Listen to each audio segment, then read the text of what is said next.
강남 주민 여러분, 안녕하십니까? 미래통합당 후보 태구민 태영호입니다. 총선 이슈를 집중 분석해보는 이슈 플러스. 오늘은 미래통합당 강남갑 후보로 출마한 영국 주재 북한 대사 태영호 공사에 대한 이야기를 해볼까 합니다. 평양 시민 김연희 씨 모시고 이야기 나눠보도록 하겠습니다. 인사해 주시죠. 네, 안녕하십니까. 저는 해외여행 중에 번이 아니게 남녘에 와서 현재 9년 동안 평양에 있는 가족들을 만날 수 있는 그날만을, 제가 성안되는 그날만을 기다리는 김연희라고 합니다. 반갑습니다. 자, 바로 이야기 시작해보죠. 네. 태영호 전 공사가 네. 출마한다는 얘기를 들었을 때 어떤 생각이 먼저 거기 나온다고 그래서 강남구 인민들은 뭔 죄인데? 네? 그 강남구 사람들은 태영호를 어떻게 믿고 저 사람한테 어떤 자기의 운명을 맡겨야 될까? 이런 게 제일 먼저 걱정이 됐어요. 북에서 발간한 정은록입니다. 거짓과 진실이라는 책에서 태영호가 평양에 있을 때 미성년자를 강간했다 이렇게 증언하고 있는데 이게 어떻게 가능했던 거죠? 태영호에 대해서 참 신랄하게 말한 게 누구냐면 항해북도 사리언시 심정심이라는 여자가 증언을 합니다. 평양에 장사 목적으로 올라왔던 거예요. 예. 올라왔다가 우연치 않게 정말 우연하게 태영호를 만나게 된 거죠. 그러니까 태영호가 당신이 요구하는 거 내가 얼마든지 들어줄 수 있다. 난 당신의 힘이 될 수 있다. 예. 그러면서 같이 가자 해서 호텔방을 데리고 가요. 호텔을요? 네. 아 근데 처음 만난 사람이 호텔을 가자고 한다 따라간다는 게 말이에요. 호텔 같은 경우에는요, 우리가 문화가 조금 다른 게 정해져 있습니다.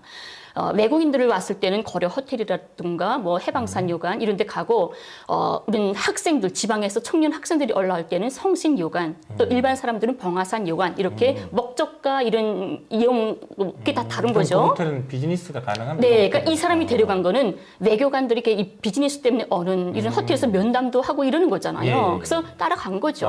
믿고. 예. 따라갔는데 차라도 한 잔 마시면서 우리 이야기하자. 이제 물건이 온다. 하면서 차를 한 잔 권한 거예요. 예. 네, 차를 마셨죠. 예? 지금 기자님이 저한테 물 권한 것처럼. 그래서 생각 없이 마셨어요. 마셨는데 정신을 잃은 거예요. 야기 차에다 뭘 탄 모양입니다. 몰랐죠, 이 여자는. 모르고 먹었는데 정신을 잃었다가 정신 다시 깨서 보니까 자기는 알몸뚱이, 침대에 알몸뚱이 상태였고, 태영호도 역시 알몸뚱이로 심정심의를 위해서 쳐다보고 있는 상황이었던 거죠. 그 상태에서 예. 서스라져 깜짝 놀라가지고 나 속았구나라는 걸 알고 뛰쳐나오게 됩니다. 그걸 심정심 여성이 직접 자기 실명을 거론하면서 증언했다는 네, 거예요? 그만큼 자기 실명까지 거론할 정도로 아마 상처가 많이 컸겠죠. 그럼 미성년 강간은 언제 어떻게 이루어진 건가요? 미성년 강간은 중학생을 강간을 했어요. 16살 정도 됐을 겁니다. 근데 태영호가 영국으로 출발하기 며칠 전이었어요. 대동강 유보도를 걷다가 곱게 생긴 여학생을 한 명 봅니다. 만났죠. 만나서 불러 세워가지고 장시간 이야기를 해요. 네.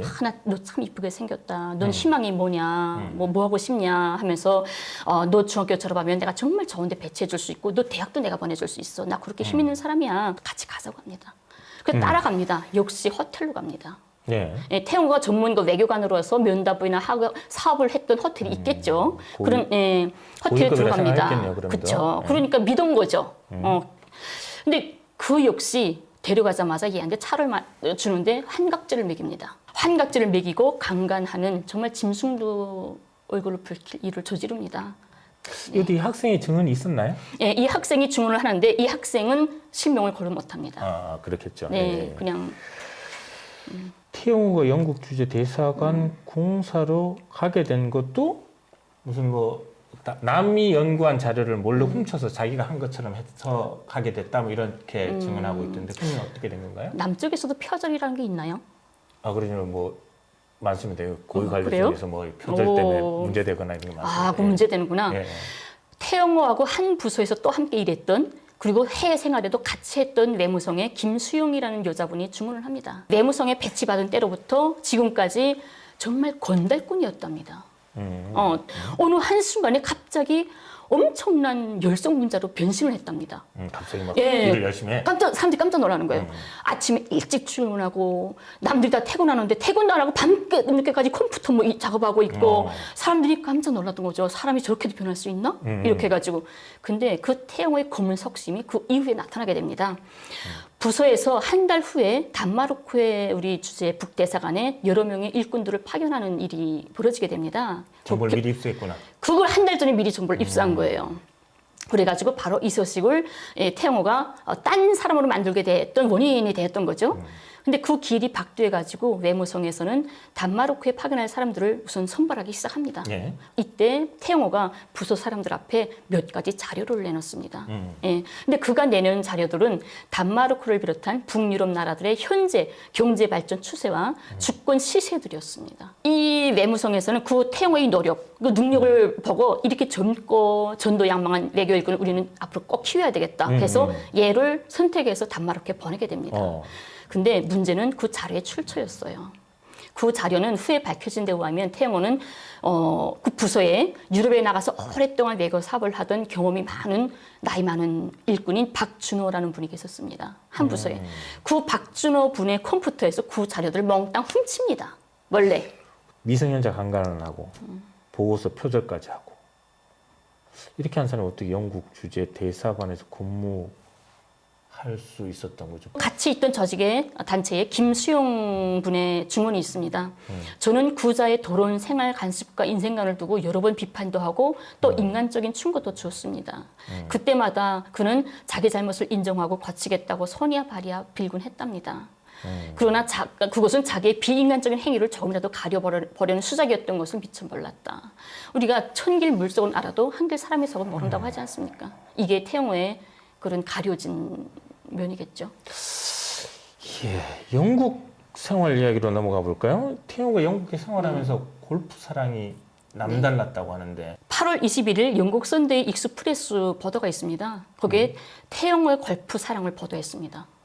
영국 뉴스가 태영호는 국비 망명길에 오르면서 자신의 골프채 세트를 가져가야 한다고 우겼고 그리고 공항으로 가는 길에 대형마트인 마크스 앤드 스펜서스에 들려달라고 요청을 했다라는 보도가 나옵니다.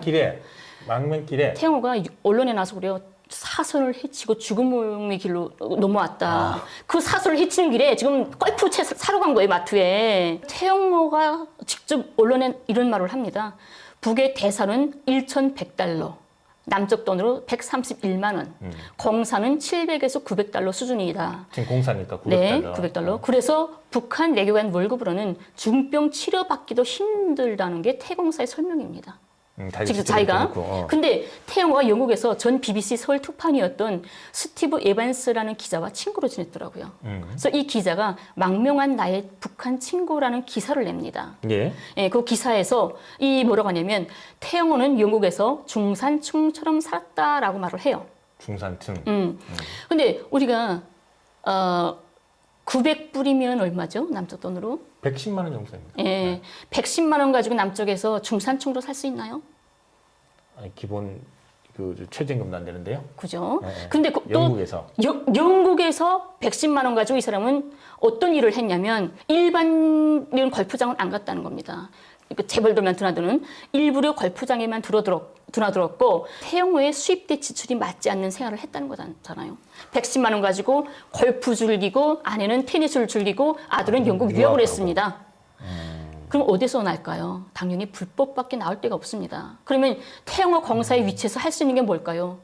국가 비밀 팔아먹는다거나 국가 자금을 횡령한다거나 이것밖에 할 일이 없는 거예요. 북의 주장과 그렇게 보면 예, 일치할 수 그러니까 있겠네요. 일치할 수도 있지 않을까. 덜 날 데가 없잖아요.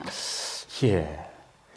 태영호 공사가 영국 주재 대사관으로 있을 때 자주 마약을 하고 변태적인 성생활을 했다 이런 증언도 있다고 하는데 예, 그런 말도 증언이 있는데요. 영국 대사관에서 함께 일했던 리태균이라는 분의 증언이 있습니다. 네.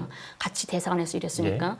태영호는 짬만 있으면 구실을 만들어서 대사관 밖으로 자꾸 벗어났다고 합니다.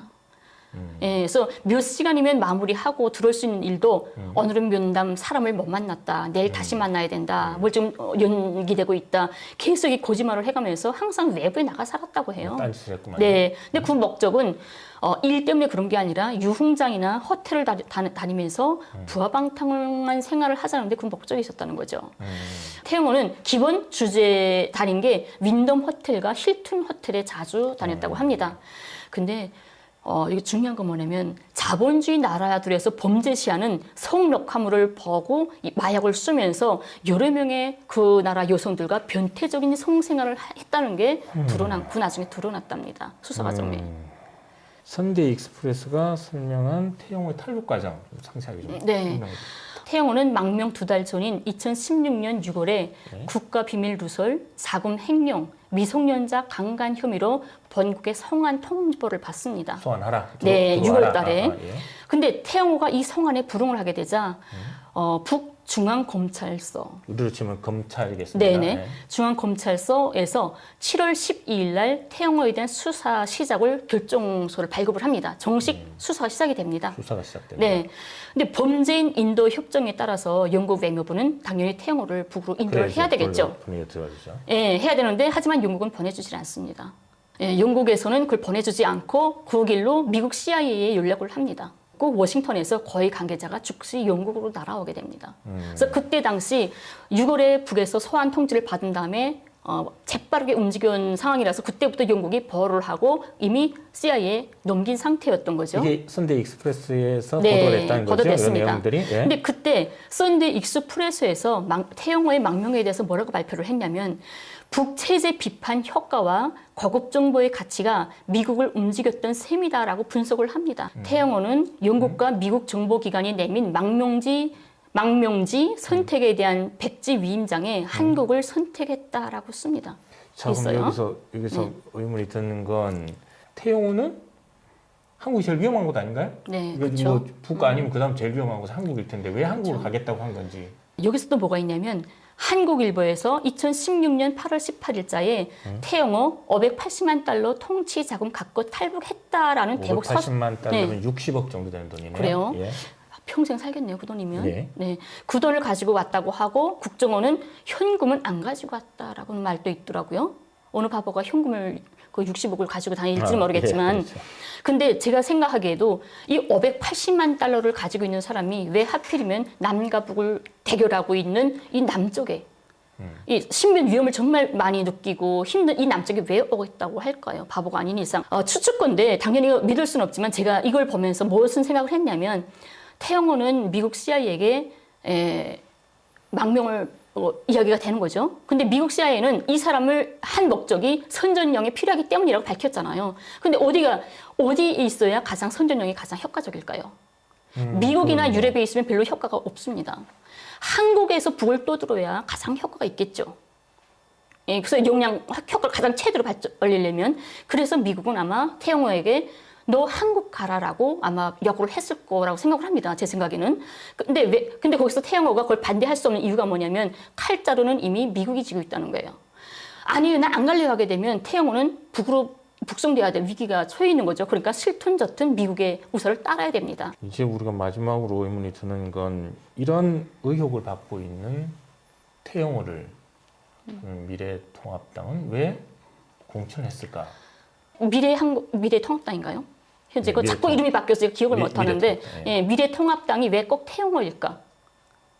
다른 사람, 이 땅에 태를 묻은 정말 좋은 사람들, 능력 있는 사람들 많은데 도대체 3년밖에 못 살아봤던 북의 범죄자인 태영호가 왜 필요할까 생각하면 우리가 항상 돌아보면 청선이나 대선 전에는 항상 북풍이 있었습니다. 예, 그렇습니다. 그래서 제가 미래통합당의 목적은 물론 제 생각이지만은 이 북풍 이슈를 해서 청선에 이용하려는 이게 미래통합당의 전략이 아닐까라고 해서 거기에 희생물로 지금 태영호가 들어가는 거고요. 저는 태영호가 이 강남구에 국회의원으로 당선될 거냐 말 거냐를 논하는 것 자체가 저는 필요 없다고 생각을 합니다. 저는 안 될 거라고 봐요. 지금까지 강남갑의 미래통합당 후보로 공천받은 태영호 전 공사에 대한 이야기 나눠봤습니다. 이 내용들이 어디까지가 사실인지에 대해서는 아직은 확인하기는 힘듭니다. 양측의 주장이 너무나 다르기 때문에요. 하지만 최소한 이런 의혹을 받고 있는 사람이라면 의혹을 먼저 규명하는 것부터 먼저 해야 되지 않을까요?